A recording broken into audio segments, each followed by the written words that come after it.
¿Y si te dijera que el futuro de nuestro planeta fue dibujado en un mapa hace más de 400 años? Suena a ciencia ficción, ¿verdad? Pero la historia que voy a contarte es real y desafía todo lo que creemos saber sobre el pasado de la humanidad. Prepárate para un viaje a través del tiempo, los mapas y los misterios que aún se esconden bajo el hielo. Nuestra historia comienza en 1587, en pleno Renacimiento. Mientras el mundo se expandía y los exploradores trazaban nuevas rutas, un cartógrafo flamenco llamado Gerard de Morcarer estaba a punto de crear una obra que cambiaría la historia de la navegación para siempre. Mercader no era un cartógrafo cualquiera, fue el genio que inventó la proyección de Mercator, el sistema que permite representar la superficie curva de la Tierra en un mapa plano. Es el mismo sistema que, con algunas modificaciones, seguimos usando hoy en día en Google Maps y en casi todos los atlas del mundo. Su contribución fue tan monumental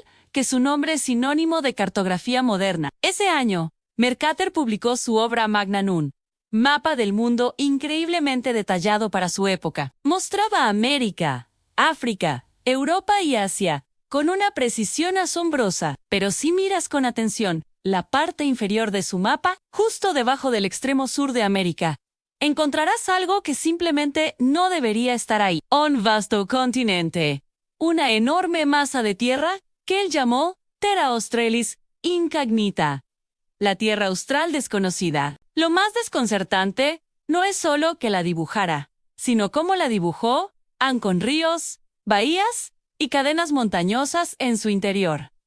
En resumen, dibujó la Antártida. Aquí es donde empieza el verdadero misterio. La Antártida, como la conocemos hoy, fue oficialmente avistada por primera vez en 1820, casi 250 años después de que Mercader publicara su mapa. Durante siglos, los exploradores ni siquiera sabían si existía un continente en el Polo Sur. Las primeras expediciones que se atrevieron a navegar por esas aguas heladas se encontraron con una barrera impenetrable de hielo y niebla. Entonces, ¿cómo es posible que Mercader la dibujara con tanto detalle? ¿Fue solo una suposición afortunada? ¿Un producto de su imaginación? Durante mucho tiempo, los historiadores y cartógrafos asumieron que sí. Pensaban que la Tejao Australis Gmerc era un concepto teórico heredado de los antiguos griegos, quienes creían que debía existir una gran masa de tierra en el sur para equilibrar los continentes del norte. Según esta visión, el dibujo de Mercader no era más que una conjetura, un espacio en blanco rellenado con imaginación. Tenía sentido. Después de todo, ¿cómo podría alguien en el siglo XVI saber lo que había bajo kilómetros de hielo en el lugar más inhóspito del planeta? Esta explicación fue aceptada durante generaciones, y el mapa de Mercator se consideró una curiosidad histórica, una mezcla de genialidad y fantasía. Pero la llegada de la tecnología del siglo XX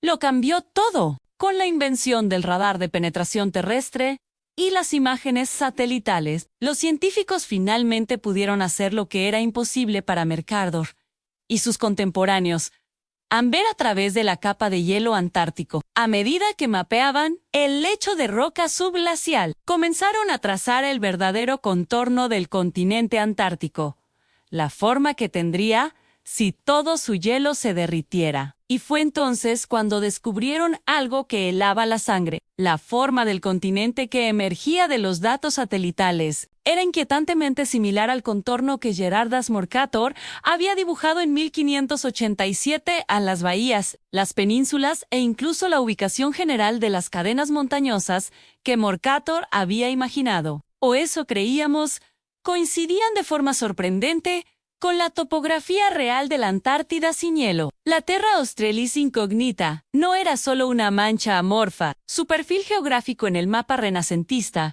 reflejaba un conocimiento que, teóricamente, no deberíamos haber tenido hasta hace unas pocas décadas. La pregunta se vuelve inevitable y mucho más profunda. ¿De dónde sacó Mercator esa información? No pudo haberla obtenido de los exploradores de su tiempo.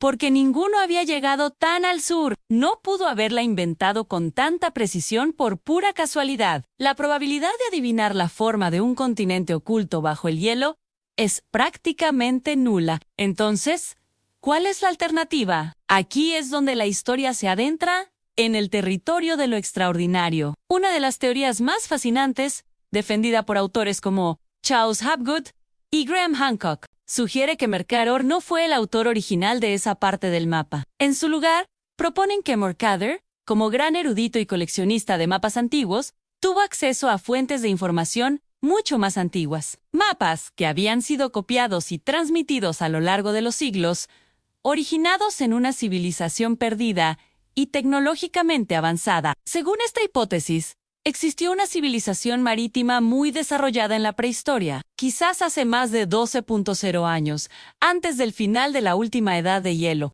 En esa época, partes de la Antártida no estaban cubiertas de hielo, y el clima global era muy diferente. Esta civilización habría sido capaz de cartografiar el mundo entero, incluida una Antártida parcialmente libre de hielo, con una precisión asombrosa, con el tiempo. Esta civilización desapareció debido a un cataclismo global, como el rápido derretimiento de los casquetes polares, pero fragmentos de su conocimiento, como estos mapas, sobrevivieron. Estos mapas ancestrales habrían sido preservados en lugares como la Biblioteca de Alejandría, copiados por diferentes culturas a lo largo de la historia, perdiendo precisión con cada copia, hasta que una de esas versiones llegó a manos de Gerardus Mercator. Él, sin comprender completamente su origen, simplemente incorporó esa extraña masa de tierra del sur en su propio mapa del mundo. Convencido de la fiabilidad de sus fuentes antiguas, disertó. Esto significaría que la historia que nos han contado es incompleta, que hubo capítulos enteros de nuestro pasado, con civilizaciones capaces de hazañas que creíamos exclusivas de la era moderna, que han sido borrados del registro histórico. Por supuesto, esta idea es controvertida y la ciencia convencional se muestra escéptica. La mayoría de los académicos insisten en que las similitudes son coincidencias exageradas o el resultado de interpretaciones sesgadas. Argumentan que la idea de una civilización prehistórica global y avanzada carece de pruebas arqueológicas directas. Proponen que Mercator, basándose en informes fragmentarios de témpanos y posibles avistamientos lejanos de tierra, combinados con la teoría del equilibrio continental, hizo una suposición educada y extraordinariamente afortunada. Quizás su genio cartográfico le dio una intuición geográfica fuera de lo común, permitiéndole inferir una forma plausible para un continente que nadie había visto. Pero, ¿podemos realmente descartar el misterio como una simple coincidencia? No es solo el mapa de Mercator. Hay otros mapas antiguos, como el de Piri Reis de 1513 o el de Oronteus Finaeus de 1531, que también muestran la Antártida, a veces sin hielo, mucho antes de su descubrimiento oficial. Cada uno de estos mapas es una pieza de un rompecabezas mucho más grande. ¿Son todos coincidencia o son ecos de un conocimiento perdido? ¿Susurros de una historia olvidada que se niega a desaparecer por completo? La Antártida que Mercator dibujó es un fantasma. Es el fantasma de un continente, tal como fue en un pasado remoto, un pasado tan lejano que no debería haber dejado ningún registro humano. Y sin embargo, ahí está, impreso en un papel del siglo XVI. Es un mapa que parece mirar hacia atrás, hacia una era perdida. Pero al hacerlo, predijo lo que solo la tecnología del futuro nos permitiría confirmar. Nos deja con una disyuntiva fascinante. O bien, Gerardus Mercator fue el hombre con la intuición más afortunada de la historia. O bien, tuvo en sus manos un secreto milenario, una ventana a un mundo anterior al nuestro. Un dibujo nacido en el Renacimiento, pero que parece susurrarnos verdades de un tiempo inmemorial. O quizás del futuro. Sea cual sea la verdad, el mapa de Mercator nos recuerda que el pasado es un lugar mucho más misterioso de lo que imaginamos. Y que a veces los mayores descubrimientos no están en tierras lejanas, sino en los viejos pergaminos que creíamos comprender. Si este viaje a través de mapas y misterios te ha fascinado tanto como a mí, no olvides dejar tu like y suscribirte al canal. Todavía quedan muchos enigmas por descifrar y muchas historias por contar. Gracias por acompañarme y hasta la próxima aventura.